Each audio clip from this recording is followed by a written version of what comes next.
అందరికీ నమస్కారం. శ్రీ హరిహరనందన భక్త సమాజం ఛానల్కి స్వాగతం. నేను మీ వరప్రసాద్.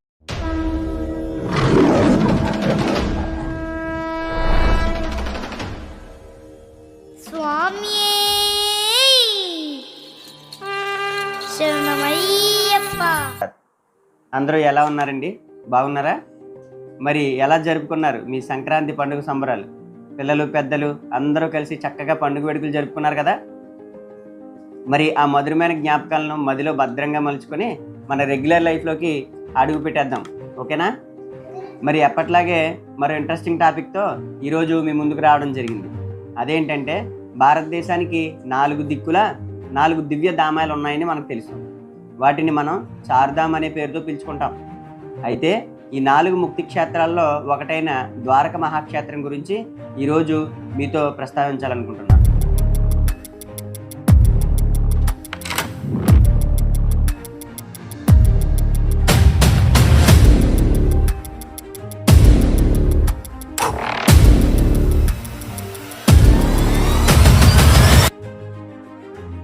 ద్వారక గురించి చెప్పాలంటే, ద్వాపర యుగంలో భూమిపై నడయాడిన భగవంతుడు శ్రీకృష్ణుడు కల్పన కాదని, వాస్తవ కథానాయకుడని ఈ ద్వారక నగరం మనకు చెప్తుంది.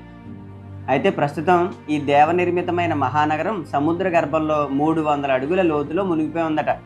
అయినా సరే రానున్న మరికొన్ని నెలల్లోనే ఈ మహానగరాన్ని అందరూ దర్శించే విధంగా ఏర్పాట్లు జరుగుతుండడం ఒక అద్భుతమని చెప్పాలి. ఇది ఇలా ఉంటే, ఇప్పటికే మీలో కొంతమందికి ఈ దేవనిర్మితమైన ద్వారక నగరం ఎందుకు సముద్రంలో మునిగిపోయింది, ఇప్పుడు అంత లోతులో ఉన్న సముద్రపు నీటిలో ఉన్నటువంటి నగరాన్ని ఎలా చూడగలం అనే ప్రశ్నలు ఉత్పన్నమవుతున్నాయి కదా. అయితే ఈ వీడియో చూడడం ద్వారా మీ ప్రశ్నలకు సమాధానం దొరకచ్చని భావిస్తున్నాను. మరి మీరు మన ఛానల్ని కొత్తగా చూసినట్లయితే వెంటనే సబ్స్క్రైబ్ బటన్ ప్రెస్ చేసి బెల్ ఐకాన్పై ట్యాప్ చేయండి. ఈ వీడియోని ఎండింగ్ వరకు చూసి మీ అభిప్రాయాలు కామెంట్ బాక్స్లో తెలియజేయండి. అలాగే ఒక లైక్ ఇవ్వడం మాత్రం మర్చిపోకండి. మరి ఇక వీడియోలోకి వెళ్ళిపోదామా?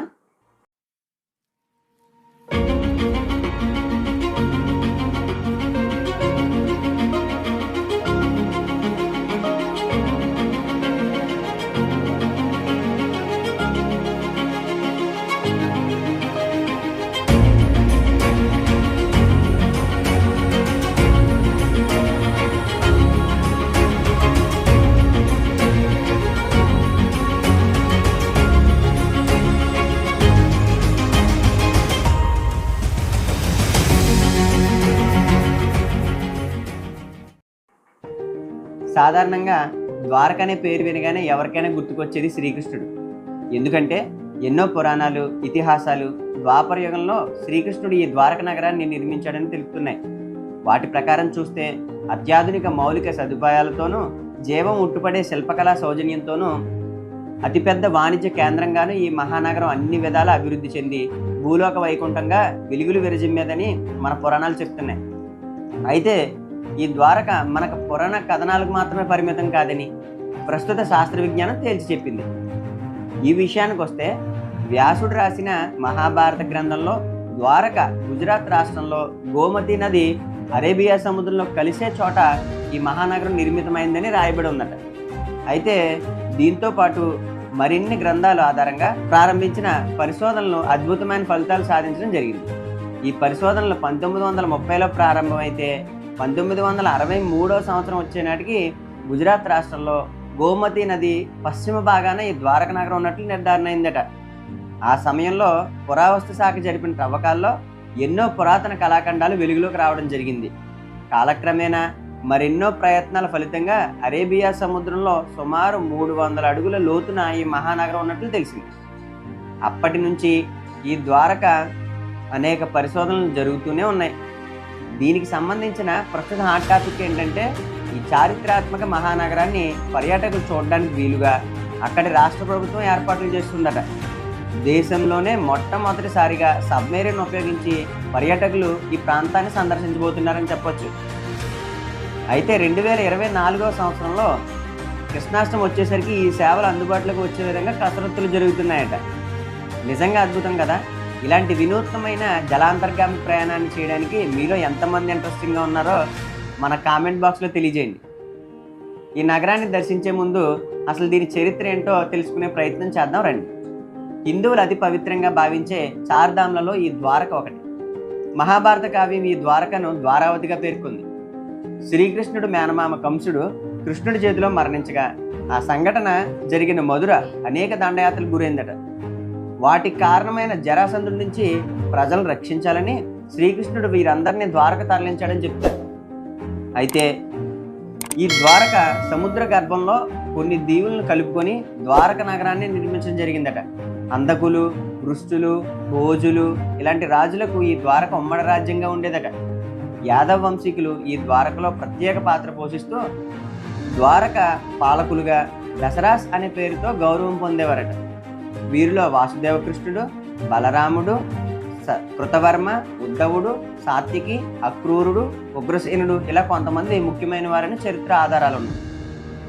ఒక సిస్టమాటిక్ ఇన్ఫ్రాస్ట్రక్చర్తో ద్వారక నగరం నిర్మింపబడి ఈజీ మేనేజ్మెంట్ కోసం 6 భాగాలుగా చేశారట.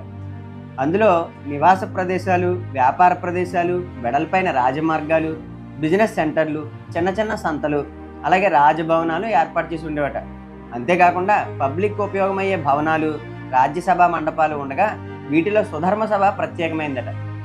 అదేవిధంగా ప్రకృతి సోయగాలు, అందమైన కట్టడాలు, ఆహ్లాదకరమైన వాతావరణంతో ఉండే ఈ నగరం కురుక్షేత్ర యుద్ధం జరిగిన 16 సంవత్సరాలకే సముద్ర గర్భంలో కలిసిపోయిందట.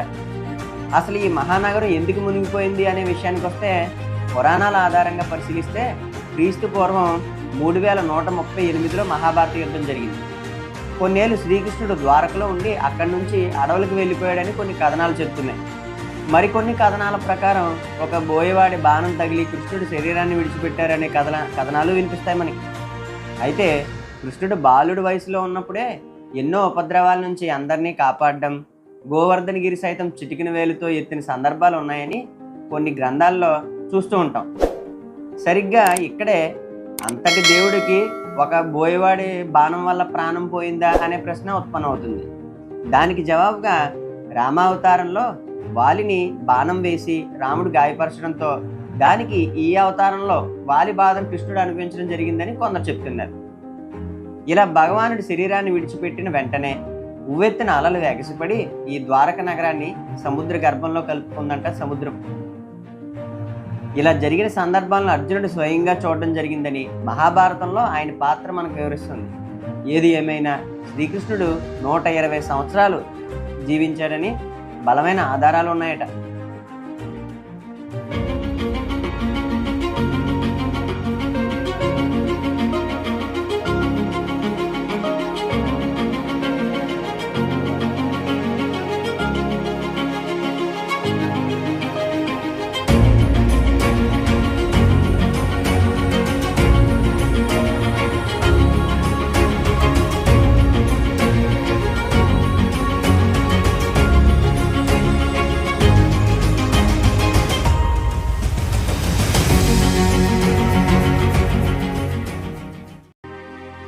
చారిత్రాత్మక కథనాలకు మూలంగా ఈ ద్వారక నగరం అనేక విషయాలను తన చరిత్రను నిక్షిప్తం చేసుకుందని చెప్పడం ఆశ్చర్యమేం కాదు. ప్రస్తుతానికి వస్తే ఆర్కియాలజిస్ట్ డాక్టర్ ఎస్ఆర్ రావ్ ఆధ్వర్యంలో అనేక పరిశోధనలు జరగగా ద్వారక నగరం క్రీస్తు పూర్వం 3150 కాలానికి చెందిందని నిర్ధారించారు. అదే సమయాన్ని పరిశీలిస్తే పురాణాల ఆధారంగా శ్రీకృష్ణుడు నిర్మించిన నగరమేనని భావిస్తున్నట్లు కొన్ని ప్రకటనల ద్వారా తెలిపారు. అయితే వీళ్ళు తెలిపిన ఆధారాల ప్రకారం గుజరాత్ సముద్ర తీరానికి 20 కిలోమీటర్ల దూరంలో సముద్ర గర్భంలో సుమారు 40 మీటర్ల లోతులో ఈ నగరం ఉందని తేల్చి చెప్పారట. అయితే ఈ చారిత్రాత్మక నగరం 9 చదరపు కిలోమీటర్లు విస్తరించి ఉన్నట్లు గుర్తించారు. 2001 నుంచి 2004 వరకు అనేక పరిశోధనలతో ఎన్నో ఆధారాలు సేకరించిన ఈ టీం ప్రభుత్వ నిధులు రాకపోవడంతో వారి ప్రయత్నాలు ముందుకు వెళ్లకుండా నిలిచిపోయాయట. అయితే ప్రజెంట్ గవర్నమెంట్ మాత్రం వీటన్నిటినీ దేశ ప్రజలందరూ చూడాలని ఒక గొప్ప కార్యం తలపెట్టి దేశంలోనే మొట్టమొదటిసారిగా సబ్మెరీన్ ద్వారా టూరిజం ప్రారంభిస్తున్నట్లు ఒక ప్రకటన ద్వారా శుభవార్త చెప్పింది. ఈ సంవత్సరం కృష్ణాష్టమి నాటికి ఈ సేవలు ప్రారంభం అవుతాయని ఆశిస్తున్నట్లు చెప్పింది. మరి ఈ విషయం తెలుసుకున్న చాలా మందిలో ఎప్పుడెప్పుడు ద్వారక నగరాన్ని సందర్శిస్తామా అనే ఆసక్తి మొదలైంది. అయితే వీటి ధరలు ఎలా ఉండబోతున్నాయని గుజరాత్ ప్రభుత్వం మాత్రం ఎక్కడా ప్రస్తావించలేదు. కాకపోతే ఈ ప్రాజెక్టుకి సుమారు 50 కోట్ల రూపాయల జలాంతర్గామి కొనుగోలు చేస్తున్నట్లు తెలుస్తుంది. మరి సకల జీవరాశుల ధర్మాలను సవివరంగా తెలుపుతూ మానవ జీవన విధానాన్ని మనకు అందించినటువంటి భగవద్గీత, ఆ భగవద్గీతను అందించిన శ్రీకృష్ణుడు భగవంతుడు.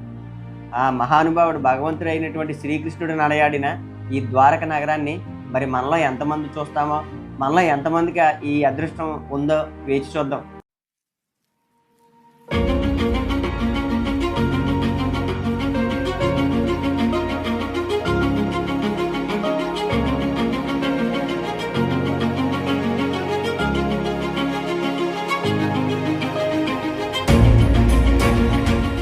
మరి ఎలా అనిపించింది మీకు ఈ వీడియో? తప్పకుండా మీ అభిప్రాయాలను కామెంట్ బాక్స్లో తెలియజేసి ఈ వీడియోని మీ మిత్రులతో షేర్ చేయండి. సర్వే జన సుఖినో భవంతు.